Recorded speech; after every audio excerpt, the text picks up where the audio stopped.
வணக்கம் நண்பர்களே, உங்களை இந்த லேர்ன் இங்கிலீஷ் இன் தமிழ் யூடியூப் சேனல் மூலம் வரவேற்பதில் மிகவும் பெருமிதம் கொள்கிறேன்.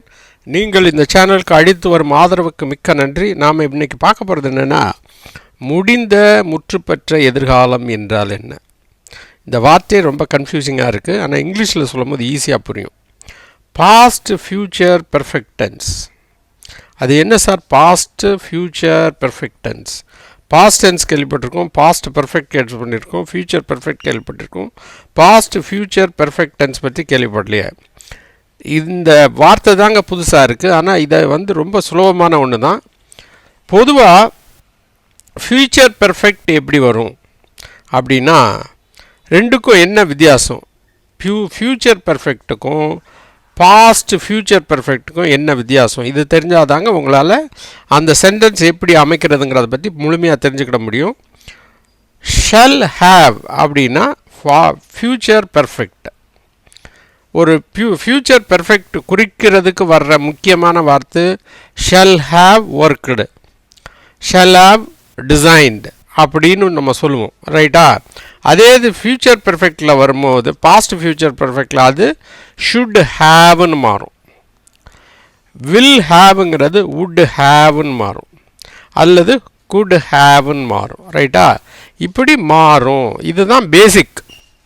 பொதுவாக இதை எப்போ யூஸ் பண்ணுவோன்னா, காலம் கடந்த பின் நடந்து முடிந்த செயல்களை பற்றி பின்னாடி பேசுவது, நடந்து முடிந்த செயல்களை பற்றி பின்னாடி பேசுவது, கண்டிஷனலாக பேசுகிறத பற்றிய வார்த்தையை நம்ம பெரும்பாலும் இந்த அமைப்பில் தான் எழுதுவோம், பாஸ்ட் ஃப்யூச்சர் பெர்ஃபெக்ட் டென்ஸில் தான் எழுதுவோம். இது உங்களுக்கு உதாரணத்தை சொன்னால் உங்களுக்கு முழுமையாக புரியும். இப்போ பாருங்கள், இந்த சென்டென்ஸ் பாருங்கள். எஸ்எஸ்எல்சி ரிசல்ட் வந்துருச்சு. அந்த பையன் 353 மார்க் தான் எடுத்திருக்கான். ஆனால் அவன் நினைக்கிறான், அடடா பரீட்சையெல்லாம் முடிஞ்சிடுச்சு, மார்க் வந்துடுச்சு. இப்போ என்ன நினைக்கிறான்? நான் நன்றாக படித்திருந்தால், ஆனால் அந்தளவுக்கு படிக்கலேன்னு அர்த்தம், நான் தேர்வில் அதிக மதிப்பெண் வாங்கியிருப்பேன். காலம் கடந்து முடிந்த செயலை இப்போ பேசுகிறது, ரைட்டா? பேசி பிரயோஜனமே இல்லை, பேசி பிரயோஜனமே இல்லை. அதனால அது எப்படி வரும்? நடந்து முடிந்த செயல்களை நினைத்து பேசுவது. நடந்து முடிஞ்சிருச்சு, அவன் என்ன இப்போ தலையில் கையை வச்சு தான் உட்காந்துருக்கான். இன்னும் கொஞ்சம் நல்லா படிச்சிருந்தா நல்ல மார்க் எடுத்துருந்துருக்கலாம். இது எப்படி சொல்லுறது? If I had studied well, படித்து இருந்தால். படித்துங்கிறது என்னது? வினையெச்சம். அந்த ஆளுக்கு இஃப் போடணும்னு சொல்கிறேன். இருந்தால், படித்துக்கு அப்புறம் அந்த இருந்தால்னு இருக்கிறது, இருந்தால் அந்த வார்த்தை வந்ததுன்னா பாஸ்ட் டென்ஸில் ஹேடு போடணும்.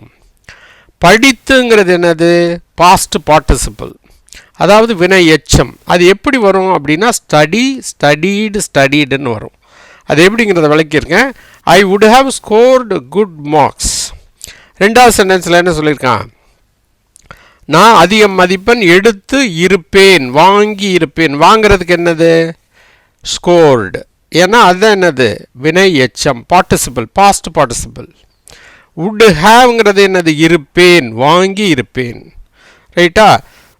ஸ்டடிங்கிறது ப்ரெசன்ட் டென்ஸ். பாஸ்ட் டென்ஸில் எப்படி மாறும்? ஸ்டடீடுன்னு மாறும்.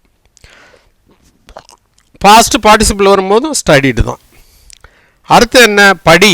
ஸ்டடீடுனா படித்தேன். அதே தான் பாஸ்ட் பார்ட்டிசிபிள் வரும்போது எப்படி வருது? படித்து அப்படின்னு வினையெச்சமாக வந்துடுது. Score, scored, scored. வாங்கு, வாங்கினேன். பாஸ்ட் பார்ட்டிசிபிள் வரும்போது என்ன பண்ணுறது? வாங்கின்னு வந்துடுது. புரியுதா? இப்படி தாங்க இந்த சென்டென்ஸ் உருவாகுதுங்க. இந்த மாதிரி பேசுகிறது தான் என்ன சொல்கிறோம்? பாஸ்ட் ஃப்யூச்சர் பெர்ஃபெக்ட் டென்ஸ்னு சொல்கிறோம். இன்னொரு உதாரணத்தையும் பார்த்துடலாம்.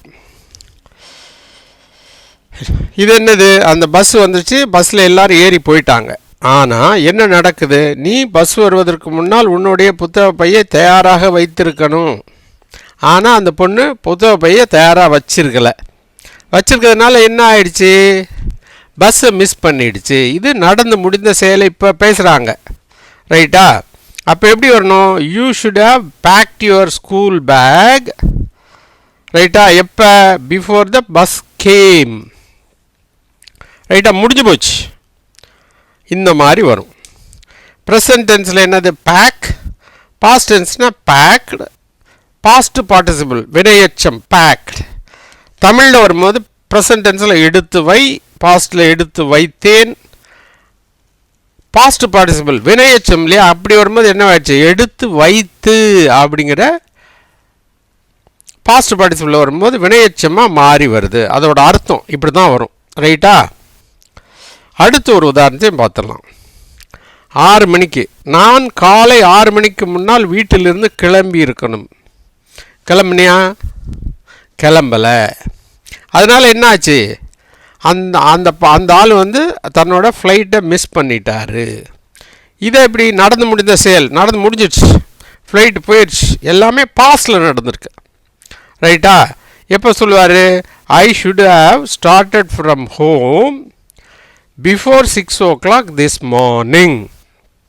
6 மணிக்கு முன்னால் வீட்டில் இருந்து கிளம்பி போயிருக்கணும். ப்ரெசன்ட் டென்ஸில் ஸ்டார்ட்டு, பாஸ்ட் டென்ஸ் வரும்போது started, past participle also started. கிளம்பு, கிளம்பினேன், கிளம்பி. எப்படி, கிளம்பி அப்படின்னு வந்திருக்கு. சரியா? இவ்வளோதாங்க. இதுதான் பாஸ்ட் ஃப்யூச்சர் பர்ஃபெக்ட் டென்ஸு. உங்கள் வீட்டு பக்கத்தில் தமிழ் வழியில் படிக்கும் மாணவ மாணவிகள், கல்லூரி அன்பர்கள், ஆங்கிலத்தை எழுத படிக்க விரும்பும் தமிழ் நண்பர்கள் இருந்தால் இந்த சேனலை பற்றி எடுத்து சொல்லுங்கள். இந்த சேனலை சப்ஸ்கிரைப் பண்ணனா ப்ளீஸ் சப்ஸ்கிரைப் பண்ணுங்கள். அதோடு மட்டும் இல்லாமல் இந்த பெல் ஐக்கானை கிளிக் பண்ண மறந்துடாதீங்க. அப்படி கிளிக் பண்ணுறதுனால நாங்கள் போடுற வீடியோக்கள் அனைத்தும் உங்களுக்கு உடனுக்குடன் வந்து சேரும் என்பதை இதன் மூலம் தெரிவித்துக் கொள்கிறோம். மேலும் இந்த சேனலின் பயன் உலகம் முழுமைக்கும் உள்ள தமிழ் பேசும் நம்ம சொந்தங்களுக்கு சென்றடைய இந்த சேனலை பற்றிய விவரங்களை வாட்ஸ்அப்பிலோ அல்லது ஃபேஸ்புக்கிலோ ஷேர் பண்ணுங்கள் என்றும் தாழ்மையுடன் கேட்டுக்கொள்கிறேன். நண்பர்களே, நன்றி, வணக்கம். மீண்டும் சந்திப்போம் அடுத்த ஒரு புதிய தொடரில்.